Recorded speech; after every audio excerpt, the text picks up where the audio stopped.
Okay, I'm live. We're live. We got there. Sorry, folks. Hello, TikTok. Hello, Coin Bureau clips. Can everyone hear me okay? Am I coming through all right? Apologies for a slightly late start. We had a mic issue. This wasn't working. No idea why. But, you know, we like to fly by the seat of our pants here. Hello, everyone. Thank you very much for joining us. It's good to see you again. Thursday, that came around quickly, didn't it? Here we are again already. So, hello from a nuclear power plant in California. Fantastic. Hello, welcome guy from Somalia again. Ah, fantastic. For a nuclear power plant in California and Somalia. Those are two exotic destinations. How is everyone doing? Thank you for joining. Can I just get a couple of thumbs up that people can hear me okay? That I'm coming through all right. I'm a little bit dark in TikTok. It's a bit moody. Could we maybe turn the side light up a bit? It's automatic exposure. It's automatic exposure. There we are. So I'm afraid you're just going to have to do with sort of me in mysterious half shadow. Maybe if I move back or into the light. I don't know. It covers up a multitude of sins, doesn't it? We're getting the thumbs up. No, you're not late. You are not late, R. Morton. I was the one that was late. God sound. I think that means good sound. Excellent. God sound is even better. Fantastic. Does that mean it's booming? Okay, we're getting thumbs up. I think we are good. Guy, you lost weight, bro. Looking sexy, just saying. True. There we are.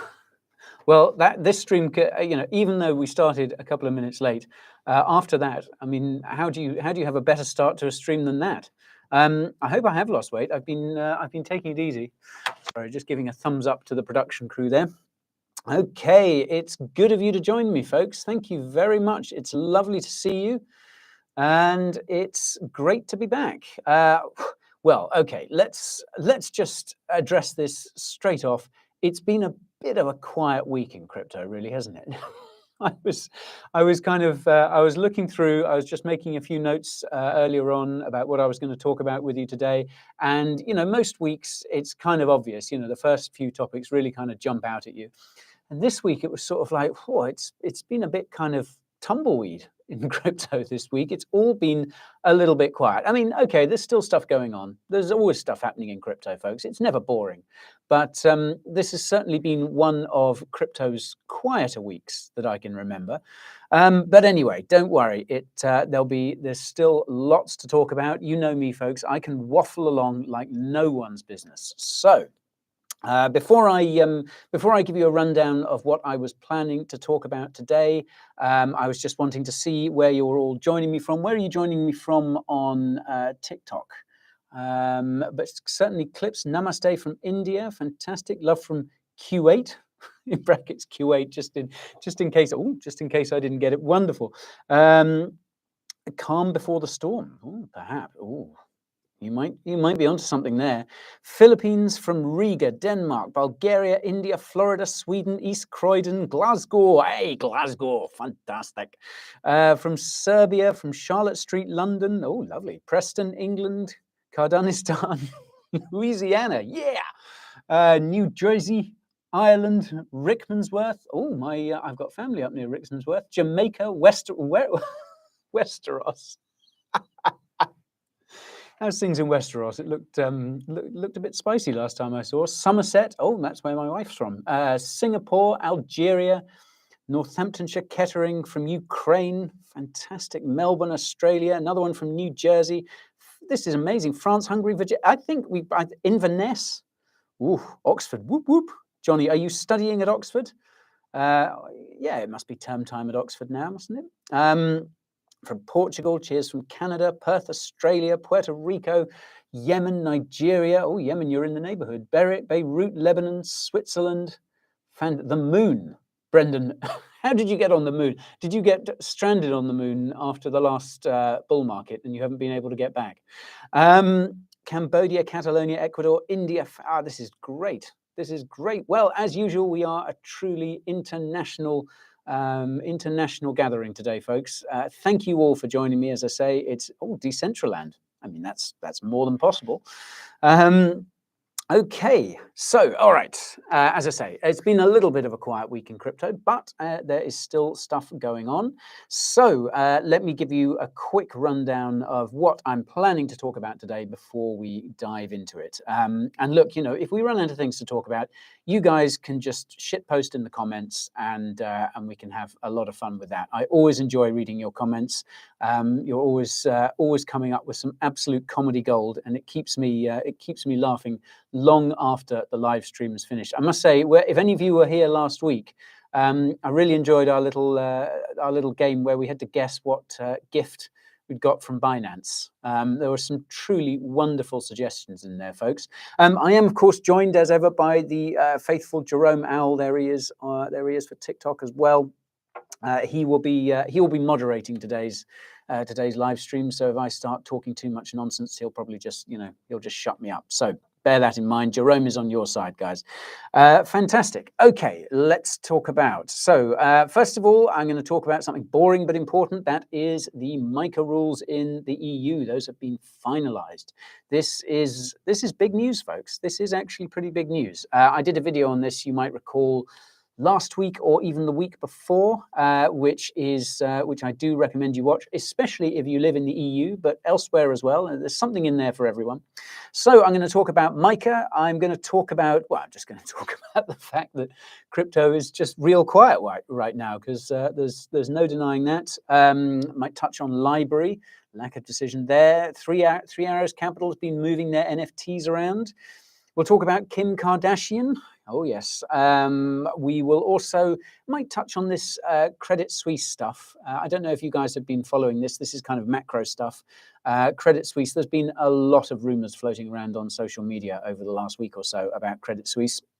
I did do a clips video about it, but we'll talk about that a little bit. There's a little bit to talk about there. We might get around to mentioning Polygon as well. ENS. I was going to talk about ENS. That is one of the few things that's kind of pumping at the moment. I might talk a bit about USDC and, well, Circle in general, because, well, I'll talk about that in a minute. Also, on the macro front, I think we should probably talk about oil prices as well, folks. This is something that I've been following the past couple of days or so. This is potentially very, very big as well. I think all this business with OPEC at the moment, and oil prices, and this ramping down of production, I think this could be big news in financial markets over the next week or so or more. I want to talk about somewhere where crypto is absolutely surging. I want to have some good news, because crypto adoption is still happening, folks. It's going along. I want to talk about the fact that I'm going on holiday next week. I'm sure you won't want to hear about me going on holiday, but I'm going to talk about it anyway. And yeah, just a few other things that have sort of crossed my mind. We could talk about Elon and Twitter again, I suppose. But yeah, that's Elon and Twitter is just one of those sagas that just sort of keeps on giving in terms of how boring it seems to get. But it does seem like there is kind of stuff happening on that. Elon, as usual, inserting himself into the news in the most controversial manner possible. I mean, no one does it quite like him, do they? So, okay, let's take a quick look at the chart then. Let's just familiarize ourselves with where we are. Oh, goodness. Just before I started the stream, I had a look and Bitcoin was above 20K, and now it's dipped below 19,963. I don't know if that's got anything to do with the fact that the live stream started a bit late. My guess is probably yes, that almost certainly is the case. ETH 1349, blah, blah, blah, blah, blah, blah, blah. Everything's down. I mean, it's not been a bad week. It's not been too bad, has it? It's definitely seen worse. But everything is just kind of moving a bit sideways at the moment. Some coins and tokens have done well, so there are a few gains on there, but in general, is nothing particular to write home about. Elrond, I see, has had a good week, up nearly 15%. That is the mainnet upgrade, isn't it? And also some maintenance to MiCA as well.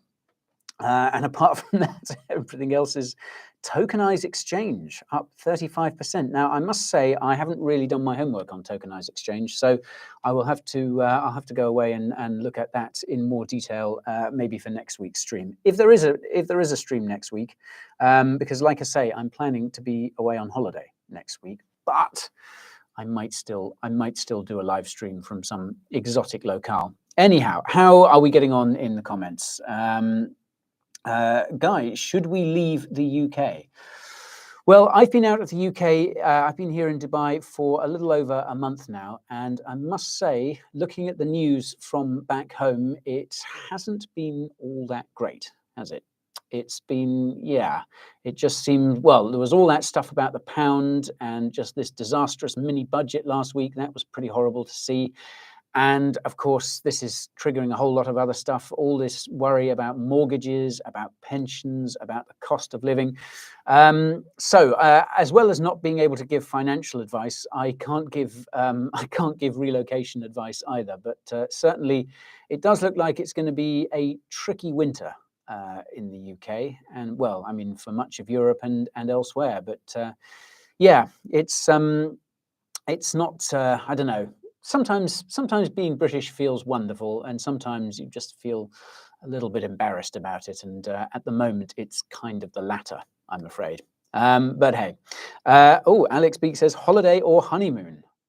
Controversial topic there, Alex. So I suggest my wife and I. Well, let's address the most important thing. The fact that I'm going on holiday next week. My wife and I are going to Zanzibar next week. Now, she sort of mentioned, now we've had this holiday, we've been trying to plan this holiday for a while, and it's been just sort of quite difficult because everything has been so busy. But we're going next week, really, really excited. I suggested that could also function as our honeymoon. And my wife was having absolutely none of it. I have to take her on an entirely separate holiday for our honeymoon another time. I was hoping to kill two birds with one stone, just have a long delayed holiday and also, honeymoon as well. But apparently that is a big no-no. Okay, so there's some good advice for you folks. Come to Singapore. There's no winter here. So I hear. Holiday is vacation. Yes, holiday is how we say vacation. Vacation in England. Okay. So have any of you, this is a question I wanted to ask. Again, I'm not going to talk about my holiday for too much longer, but as I say, we're going to Zanzibar. Has anyone out there been to Zanzibar? Can anyone out there tell me this? Do I need to take like US dollars, or do I take Tanzanian shillings?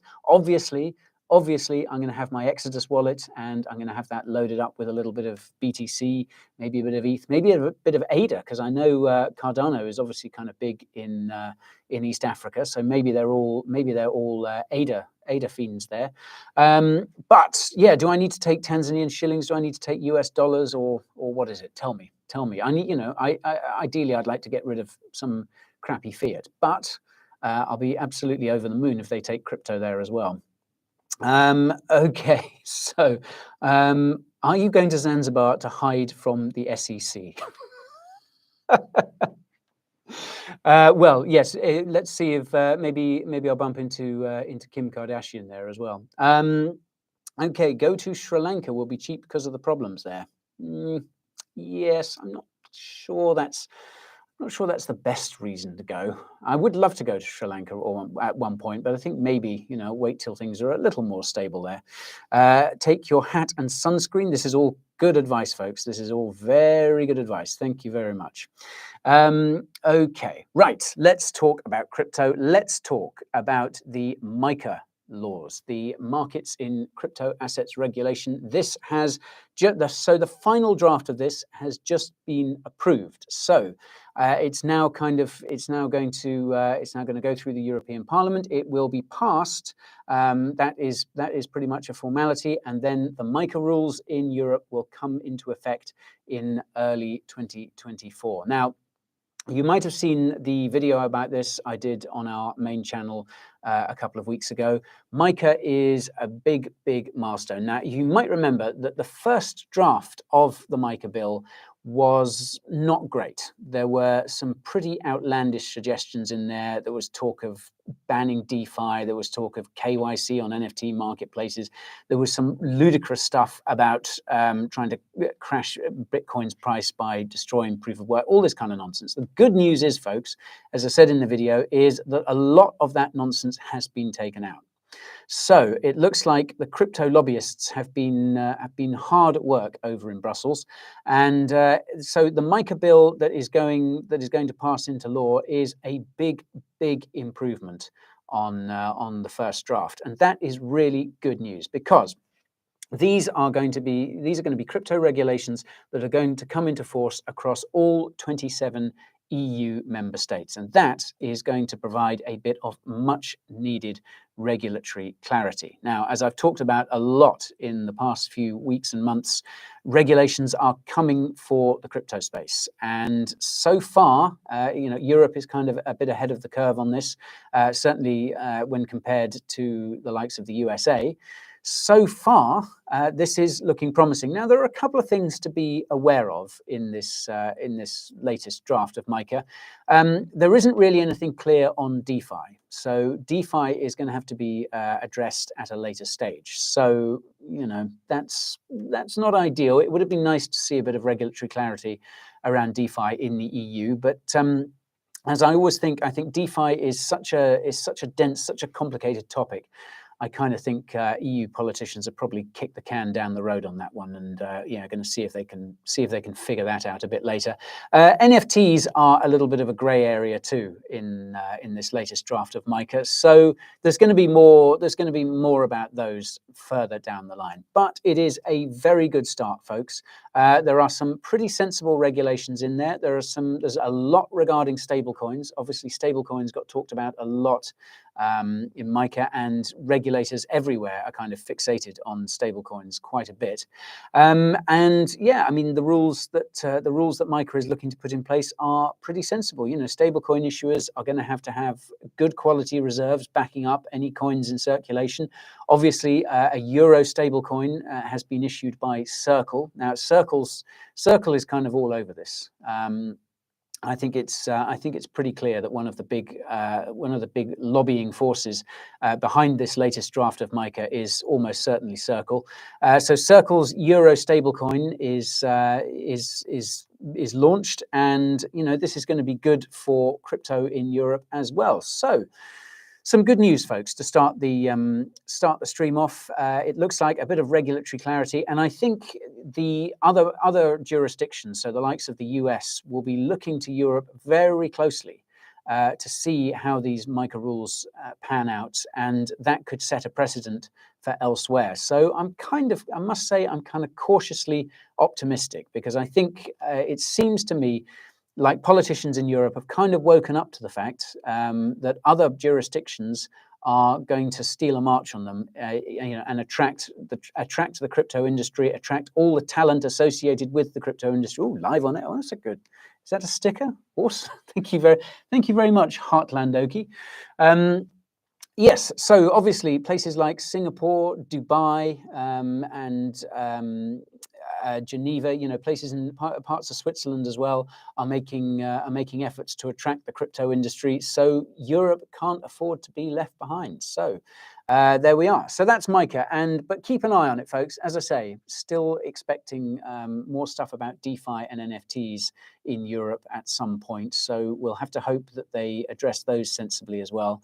But this is certainly a good start, and I'd be interested to get some feedback from those of you in Europe. I know that from what I could see in the comments, every European nation is represented in this live stream today.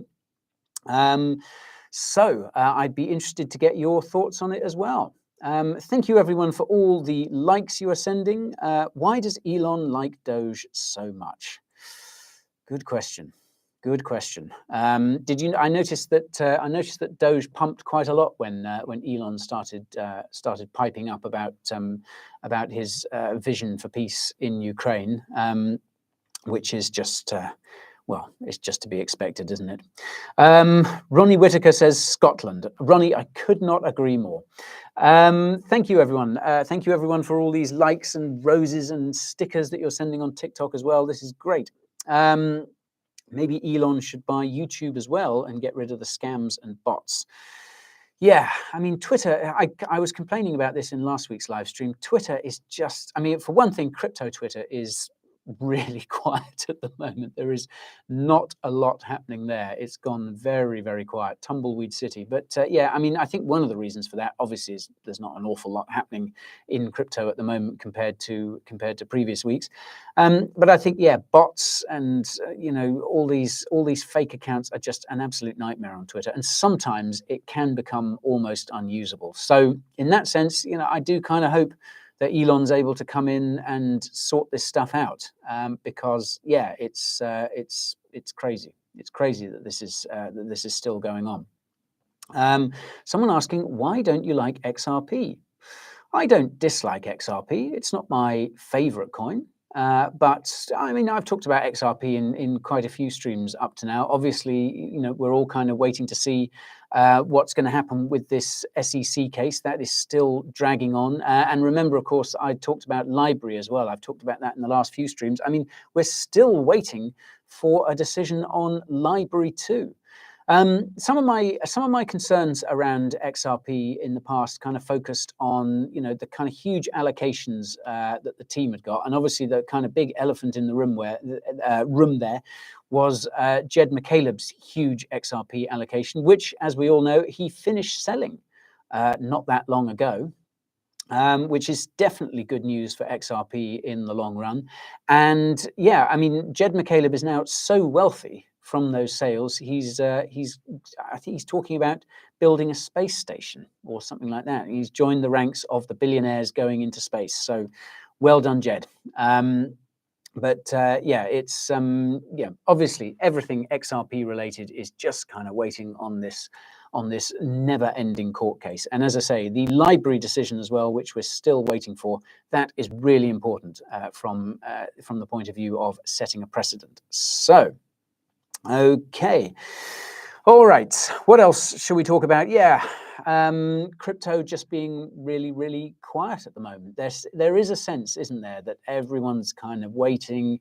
Everyone's, I think, expecting another drop. I know I'm certainly expecting another drop because of all the macro stuff going on at the moment.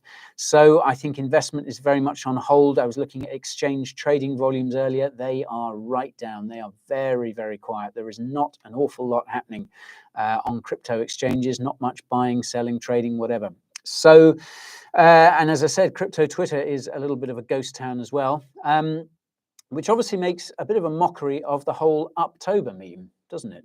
I mean, I struggle to imagine who kind of really thought that we'd see a massive pump for October.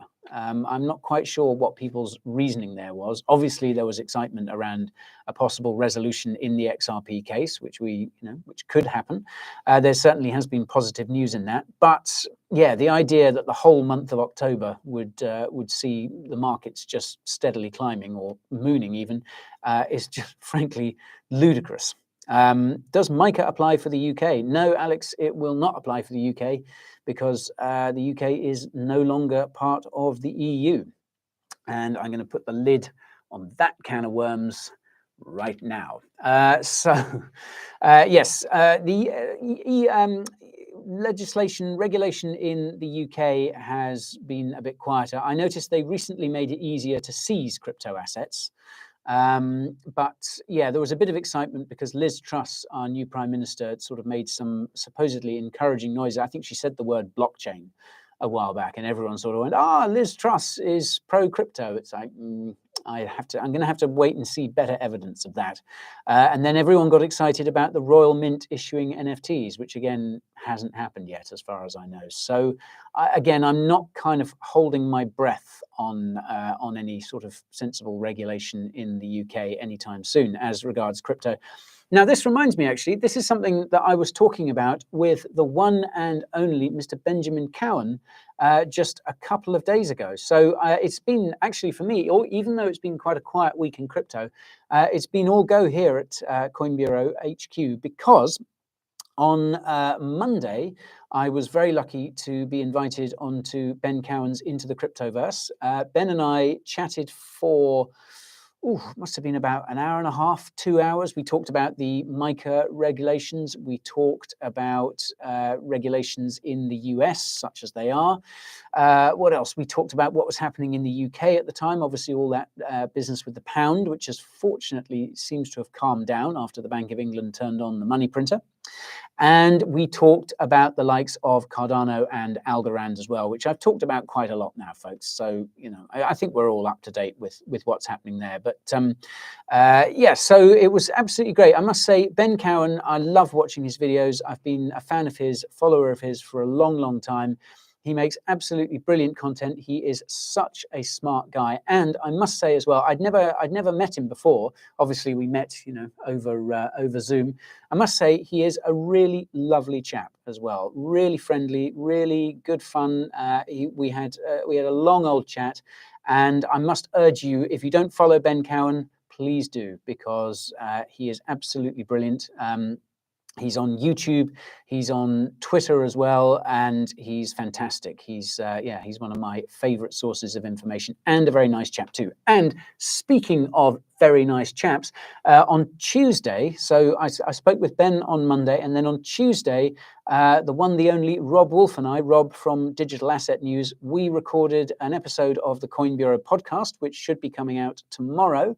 And obviously, I've done live streams with Rob before. I guested, in fact, I filled in for Ben Cowen on one of their DCA live streams a while back. And yeah, Rob is absolutely lovely, and I've met him in real life. I met him at our event in London all the way back in May, and he is a lovely chap too. So, Digital Asset News, folks, there is another channel for you to follow. Again, both channels are just full of amazing, amazing alpha, really good info, no hype, no shilling, no nonsense, no BS. So do follow both of those. Very much recommended. Okay. Right. Someone saying, yeah, Rob as well. Yeah. Lovely chap. Lovely chap. Someone asking, I am your father. What do you think about Lunk? Oh, Lunar Classic. Yeah, there's been a bit of chat about Lunar Classic, haven't they? Obviously, Binance doing all these burns of Lunk. I've said it before, and I'll say it again, folks. Just steer clear. Steer clear. It's all speculative. The founder is a wanted man. I was looking at the news just before I came on. I see there's been the latest twist in that. I think South Korean authorities have frozen his passport or something. I still find it really difficult to believe that they don't know where this guy is. I mean, the Singapore authorities say he's not in Singapore. Well, where is he? I mean, I doubt very much that he's in South Korea by the sound of it. And obviously he's kind of on Twitter saying, I'm not hiding. It's like, well, where is he then? It's yeah, this is one of those stories. It's like there's clearly so much more going on with this whole business, you know, with this whole business of Do Kwon and Terra. We still don't know exactly what went down, and we want answers. But yeah, for some reason, Do Kwon is, you know, one of the most recognizable people in crypto, and no one knows where he is. I find that very strange. Very strange. Anyhow, move on. Speaking of very recognizable people, Kim Kardashian. So yeah, did you see this news? This was one of the more interesting bits of news I saw this week, crypto related. Kim Kardashian has been fined by the SEC for I think she's settled with the SEC, hasn't she, for something like, was it 1.125 million, something like that, 1.26 million or something.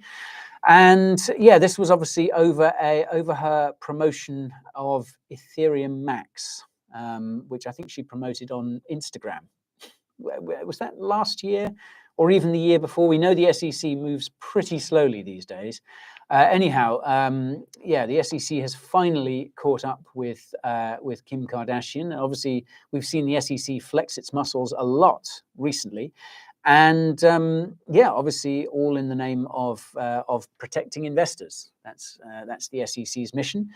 I must say, like, I kind of feel if you're the sort of person who is going to take financial advice from Kim Kardashian, then I'm not sure there's any amount of protection is really going to do you any good. I think you may be beyond hope if Kim Kardashian is going to be able to successfully sell you a cryptocurrency on Instagram. So, you know, obviously, well done the SEC for bringing her to book on that one. But yeah, I mean, really, folks, if you see a well-known influencer shilling a crypto on Instagram or anywhere else for that matter, just save yourself the hassle. The SEC will catch up with them eventually, but don't be one of the patsies who buys into it. Goodness me, Ethereum Max as well. Anyhow, so what else should we talk about? Sorry, yeah, I've got nothing against Kim Kardashian in general. I just, or you know, Floyd Mayweather or Lindsay Lohan or anyone else who sort of seems to do these kind of odd sort of crypto shells. But you know, I just wish they'd kind of lay off that, you know. Anyhow, what was I going to talk about? So did anyone, anyway, let's see what people are saying in the comments. Stay away from, oh, goodness me. How about Chainlink? I think it's a super project. Well, yes, we saw this this interesting partnership, Chainlink partnering with Swift just last week. So again, I mean, nothing really happened to Link's price, I noticed on that. But again, this is one of those partnerships that I think will bear fruit when the bull market returns, whenever that happens. Okay, so what else are people saying in the comments? What's going to happen to ADA? I've talked too much about Cardano and Algorand and all that sort of lot. All I will say is I'll reiterate what I said recently. I think both Cardano and Algorand, both their ecosystems are going to have some really interesting projects, especially, again, when the bull market comes back. I think those are two big cryptos to watch. Okay, so Credit Suisse. I don't know if any of you sort of followed this. Credit Suisse is obviously this massive Swiss bank which has various kind of arms. It's got a retail banking arm, it's got a wealth management arm, and it's got an investment banking arm. And the investment banking arm is the one that has been kind of letting the side down. And basically, it's there's been stuff going on about this. There has been stuff in the mainstream media. There's also been a lot of stuff on social media as well, which you have to take with a pinch of salt. But certainly, these are tough times for Credit Suisse. Its share price is absolutely in the toilet, and I think its investment bank division, its investment arm, has just been a bit of a millstone, really. It's made some pretty questionable investments. It was exposed to this Archegos scandal, which you may recall we covered on coinbureau a while ago. I think it was also exposed to Greensill Capital as well, this one that was kind of caught up with David Cameron, our former Prime Minister, one of our many illustrious former Prime Ministers. So now I think Credit Suisse is one of these institutions. It is so damn big that I kind of think the Swiss government will be very, very unwilling to let it fail. Now, obviously, you know, we've got to be careful. Nothing is too big to fail.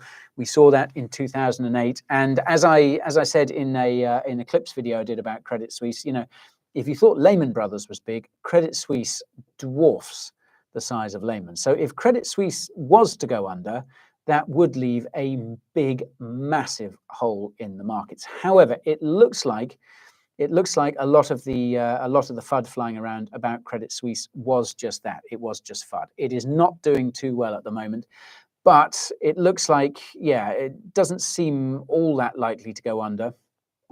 Touch wood. And yeah, I did see an article again just before I came on. The Swiss National Bank is apparently monitoring the situation. Now that could be bad news, in that banks obviously concerned about Credit Suisse. Could also be good news as well, because it could be preparing to do an absolutely massive bailout of it. Either way, it's one of these things. It's one of these potential risks that you should keep an eye on, folks, in these very, very turbulent times. But it does look like, yeah, the Credit Suisse situation seems to have stabilized a little bit. Excuse me. Oh, that's better.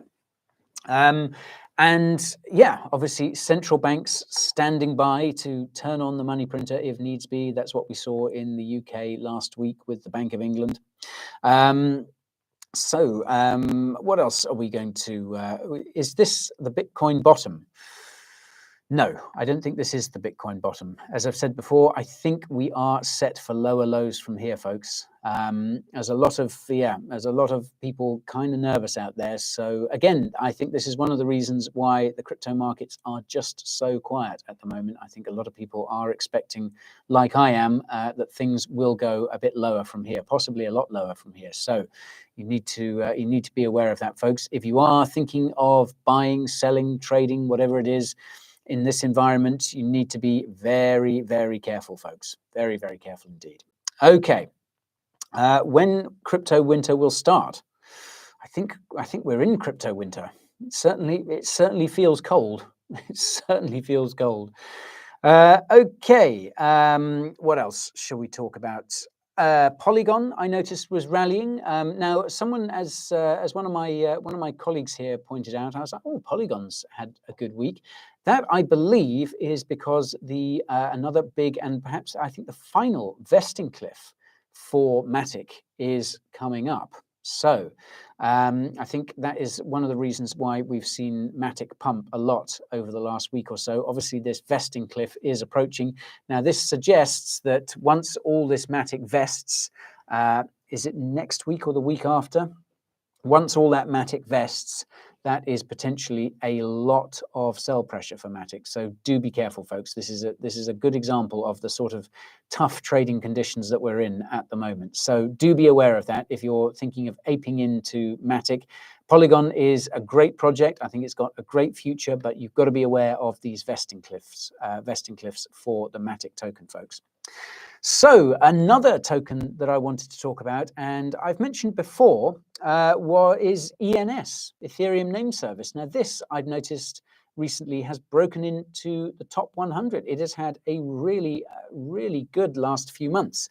So I've got some facts and stats for you about ENS here. ENS registrations are up 200% since July. 437,000 new registrations in just September alone. Now, I think a lot of this was perhaps off the back of the merge. Obviously, all the excitement around the Ethereum merge. I think that was good for ENS. And obviously, I think you guys are familiar with what ENS does, isn't it? You can basically get a human readable wallet address. So, your name.eth, which people can then send crypto to, which is obviously a lot easier, a lot more user-friendly, you could say, than a long string of hexadecimal numbers.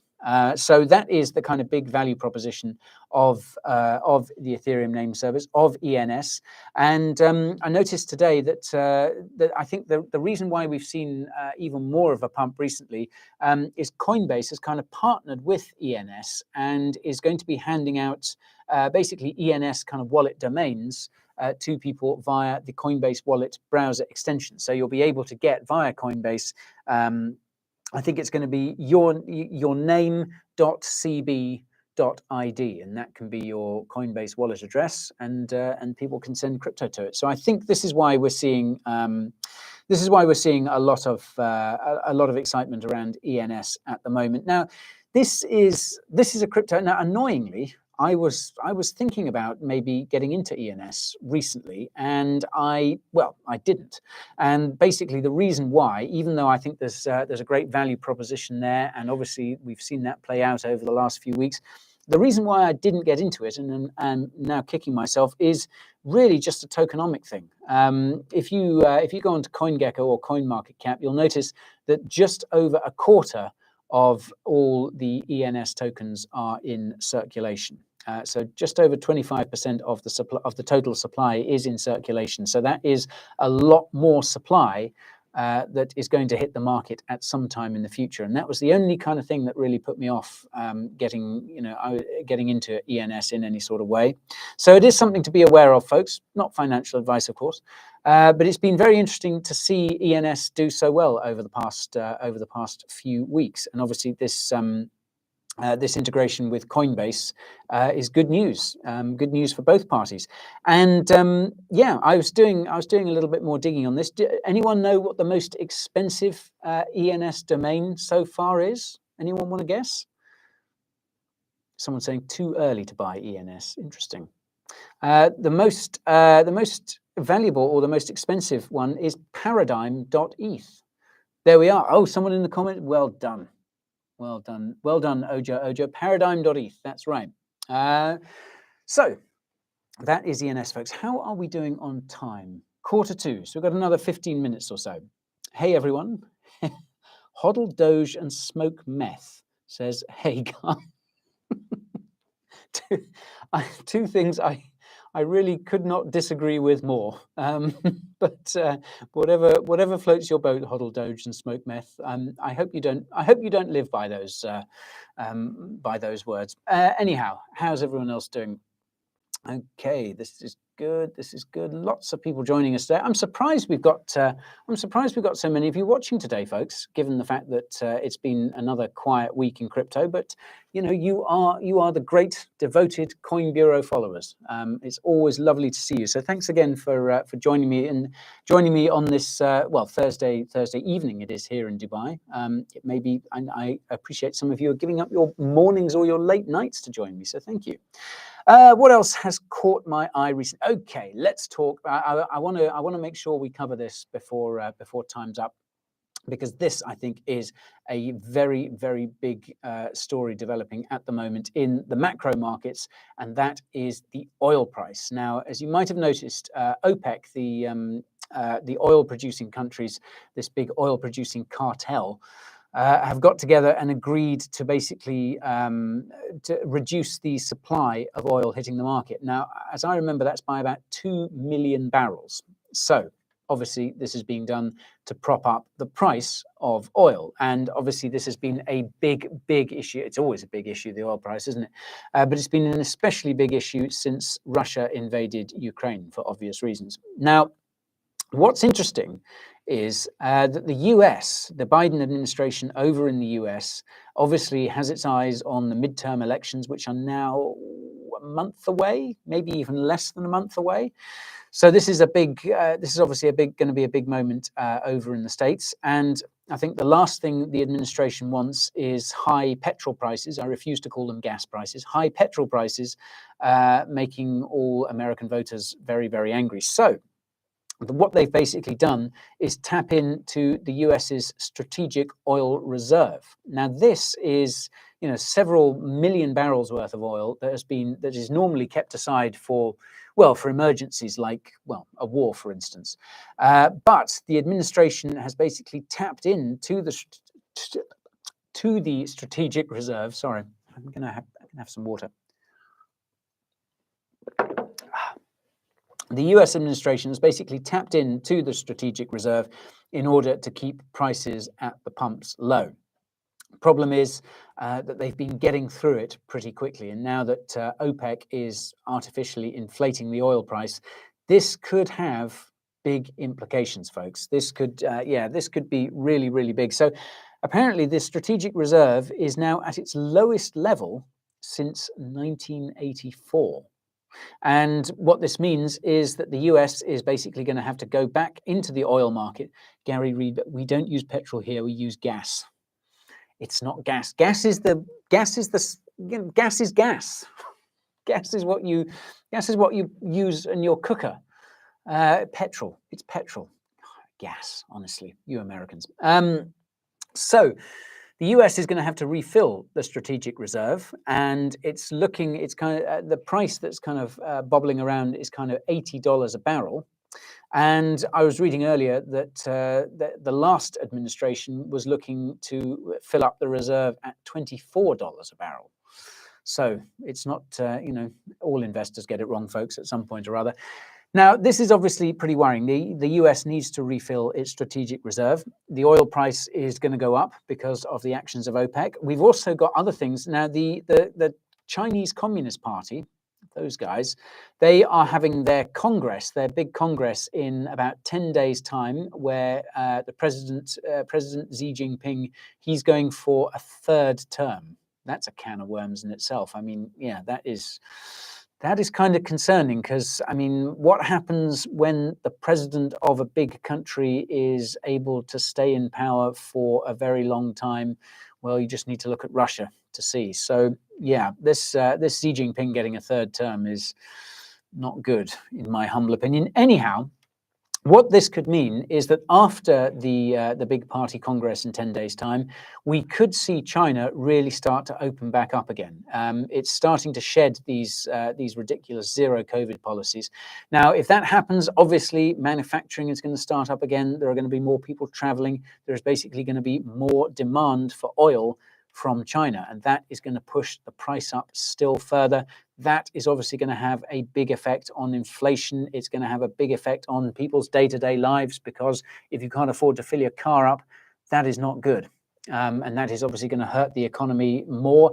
And folks, you know, these effects are going to be felt right across the world. You know, wherever you are, a high oil price is going to have some sort of implication for you. It's going to be reflected across all financial markets as well. It's not just oil, so it's not just commodity markets. So do be aware of that. And obviously, there's adding to that mix is all this talk of a price cap on Russian oil. And of course, anyone who pays above that price cap is going to be threatened with sanctions by the US Treasury. So basically, folks, expect a big spike in the oil price, and expect that to kind of reverberate out through the rest of the economy. Gasolinum. Oh, that's you again, Gary Reed, backing tracks. Is this are we trying to reach a middle ground here on what we call petrol? Okay, what else did I want to talk about? The other thing I wanted to talk about was some more bit of crypto good news. We started with some good news with the MiCA regulations in Europe, and we're going to finish off with a bit of good news about crypto growth, about crypto mass adoption continuing despite the bear market, continuing despite the bad macro outlook. And anyone want to guess what the region is that has seen the most crypto adoption in the last year or so? It's anyone guessing on that? British like to change their leaders every year. Yeah, that's a new thing for us. Once we're sick of them, we just kick them out. Yeah, we've I think we're on to number 1, 2, 4 or 5 in the last few years. Yeah, it's a mess. It's a mess. Guy, please can you talk about Lunar Classic? I talked about Lunar Classic, and I don't really have anything particularly nice to say about it. So, you know, as my mum always says, if you can't say something nice, don't say anything at all. Right. People guessing here, Asia or Africa? Yeah, well, it's actually the Middle East and North Africa, this MENA region, which includes Dubai, where I am at the moment. This was really interesting. We saw a Chainalysis report recently. $566 billion in crypto was received across the Middle East and North Africa from July 21 to July 22. It is really growing in this part of the world, folks. And anyone want to guess which 2 countries are kind of leading the charge? Someone saying Shangri-La. Are you buying any altcoins at the moment? No, not really. Not really. I'm not really buying anything much at the moment, to be honest. Actually, the countries that are really leading the charge are Turkey and Egypt. Now, Turkey obviously has had, now any Turks watching, you can confirm this for me, 80.5% inflation in Turkey. The Turkish lira the Turkish lira can be this week's shitcoin of the week. Last week it was the pound. This week it's the Turkish lira. Yeah, 80.5% inflation in Turkey. Egypt, I don't believe, is doing all that much better. Is it the Egyptian pound? I think it's the Egyptian pound, is also suffering from heavy inflation as well. And basically, the citizens of these countries are turning to crypto. And that is really, really good news. It's good news for them because it gives them a way out from their crappy fiat currencies. And it's good news for crypto adoption as well. And folks, this is something, whenever I go to crypto events, I heard it a lot at Bitcoin Miami. I'm expecting to hear it a lot at the Future Blockchain Summit, which I'm going to next week. This is something I hear from so many people, in places in places like MENA, like Latin America, like South Asia, crypto adoption is just flying. More and more people are turning to use it. And I think I was talking about this with a colleague earlier. For those of us in rich countries, like the US, like the UK, or like the UK used to be, or here in the UAE, for those of us in rich countries, crypto can often seem, a bit speculative. But for people in poorer countries, for people whose national currencies are being just inflated away every single day, crypto is much more than that. Crypto is a lifeline. Crypto is a life-saving technology. And that is why I'm so bullish on crypto long term, because it is solving real world problems. And I think as inflation continues, even in richer countries, more and more people are going to turn to crypto, folks. And that is why it is so cool. That is why it is so amazing. So don't always see crypto as just something to speculate on. It is solving real problems for people. And if you've ever tried to do an international money transfer, if you've ever tried to send money abroad, you'll know what a racket that whole thing is. Whereas with crypto, with Bitcoin, you can send it, you can track it on chain. I could send money anywhere in the world to someone with a Bitcoin address at the moment, and I can be 100% confident it will arrive with them, and I won't have to pay extortionate fees. I won't have to go to some money changing shop or do any fancy things with currency exchanges or anything like that. It is peer-to-peer, folks, and that is what crypto is all about. So this is why I'm really, really heartened to see news like this, to see crypto growth in areas like the Middle East and North Africa with people who really need it, with people who have got a genuine use case for crypto. And this is stuff this is long-term good news, people.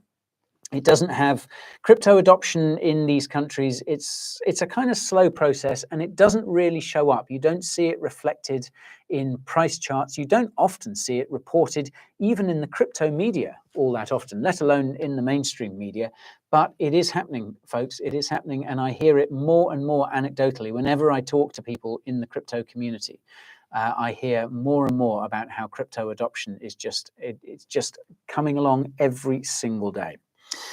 Okay, right. How are we all doing? Trust me, Egypt is the rich sticking their ill-gotten gains somewhere. Well, I think I remember reading, I think it's about 2 million Egyptians are using crypto. Now, that can't all be rich Egyptians. I think that says to me that regular, everyday Egyptians are using it and not just rich ones as well. Okay, nice pump, guy. How are we all doing? It is almost time for me to leave you, folks. Is there anything else that I was going to talk about today? I touched on Elon buying Twitter, didn't I? Yeah. We all go. We've all heard about that quite enough. Someone asking. What was someone asking there? About viewers in Dubai. Guy, if your viewers in Dubai and Abu Dhabi, would it be a wild fantasy to actually meet you live in Dubai? Jad, a wild fantasy. Goodness me, that's interesting wording. I am out and about in Dubai a lot, and like I say, I'm going to be at Future Blockchain next week. So if you're in the area, or if you fancy coming over to the UAE to visit Future Blockchain, I will be there. I'm going to be definitely there on the Wednesday. I'm hoping to be around on some of the other days as well. I've just got to fit it all in with the rest of my schedule, and also, of course, get ready for going away at the end of next week. Brad Auto, hello from East London. How's East London looking, Brad? Is it what's it like back in the old country? Okay, so now I've got a quick question for you before I go, folks. Next week's live stream, I am thinking of taking my, well, of course I'm going to take my laptop, but I was thinking of maybe doing a live stream from holiday in Zanzibar. It kind of depends. I feel if we have as quiet a week as we've had this week, then maybe I'll spare you all of that. But let's get some feedback. Would people like a live stream from Zanzibar next week, or will just the thought of me being on holiday sunning myself just be too nauseating for you? From Wales. Are you from Wales, Jason, or are you saying you'd like to see a live stream from Wales? Yes, please. Yes. Yes. Okay. Take a holiday, mate. Thanks, Scott. Okay. I'm going to see. I'll see. I think it would be quite fun. I don't know. It might look a bit, for those of you watching, from somewhere where it's all cold and rainy, it might not be so much fun to see. But yeah, maybe I'll do a live stream. Eggshells. Oh, brilliant. Okay, well, folks, it's about time for me to sign off today. I don't think there was anything I was going to talk about, but yeah, it's something else I did speculate on in my weekly newsletter last week.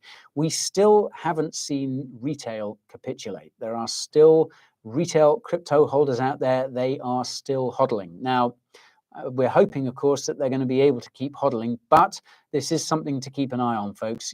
Be aware that we could see retail capitulation at some point if things in the wider markets do get a lot worse. And that's another reason why I think we could still see lows from here. We could still not have quite reached the bottom of this bear market, folks. So do bear that in mind.